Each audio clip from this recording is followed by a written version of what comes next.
నేర్చుకున్నాం. ఒకసారి మళ్ళీ రివిజన్ చేద్దాం. ఉపన్యాస కళ అంటే ఏంటి? ఉపన్యాసం అంటే ఏంటి? చెప్పు, మళ్ళీ చెప్పు. ఎలా మాట్లాడాలి అనేది, ఎక్కడ ఏ తీరులో ఎలా మాట్లాడాలి అనేది ఏదైనా ఒక విషయాన్ని వేదిక మీద మనం విశ్లేషణ చేస్తూ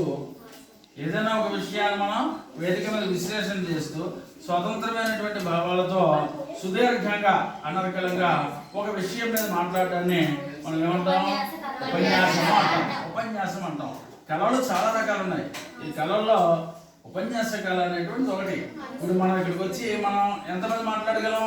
చాలా తక్కువ మంది మాట్లాడగలం. ఎందుకంటే ఇక్కడికి వచ్చి మాట్లాడాలంటే దానికి ఏంటి మనకు అడ్డు వస్తుంటుంది?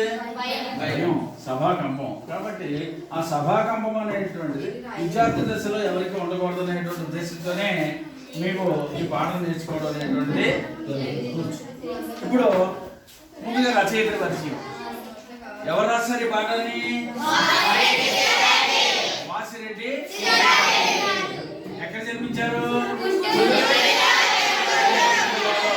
చేపురోలు అనేటువంటి గ్రామంలో జన్మించారు. ఎప్పుడు కూడా మనం కవి పరిచయం రాసినప్పుడు ఏం చేస్తామంటే సైడ్ హెడ్డింగ్ పెట్టి రాయాలి. అంటే ముందు కవి పరిచయం రాస్తాం. కవి పరిచయం తర్వాత ఏంటి రాయాలి. ఇలా చదువుకుంటే మనకి ఎక్కువ కాలం గుర్తుంటుంది అన్నమాట. ఆ తర్వాత రచన. ఏ కవి గురించి మనం నేర్చుకున్నా సరే, ఏ రచయిత గురించి నేర్చుకున్నా సరే, మనం సైడ్ హెడ్డింగ్ మనం బాగా గుర్తుపెట్టుకోవాలి. ప్రతిదానికి కామన్ ఏంటంటే కవి పరిచయం చెప్పేటప్పుడు ముందుగా మనం కవి పేరు లేదా రచయిత పేరు, తర్వాత ఏం చేస్తాం? జన్మం రాస్తాం. తర్వాత ఏం చేస్తాం? రచన. తర్వాత రచన విశేషాలు మనం తెలుసుకుంటాం. అలా రాయాలి. అలాగే ఇప్పుడు రచయిత వాసిరెడ్డి, జన్మం జన్మించారు. మరి ఈమె ఎన్ని రచనలు చేశారు? 39 రచనలు చేశారు. నవలలు రాశారు. 100కు పైగా రాశారు. ముఖ్యంగా ఈమె రాసినటువంటి మట్టి మనిషి అనేటువంటి ఒక రచన ఉంది. మట్టి మనిషి. ఈ రచన 14 భాషల్లోకి అనువాదం చేశారు. ఎన్ని భాషల్లోకి?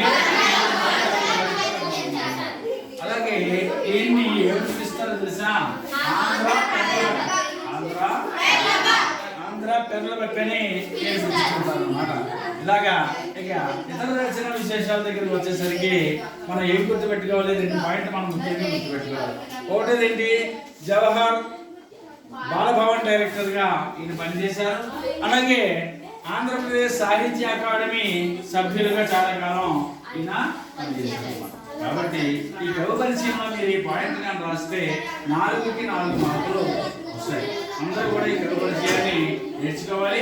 మళ్ళీ నేను ఎప్పుడైనా అడిగితే చెప్పాలి.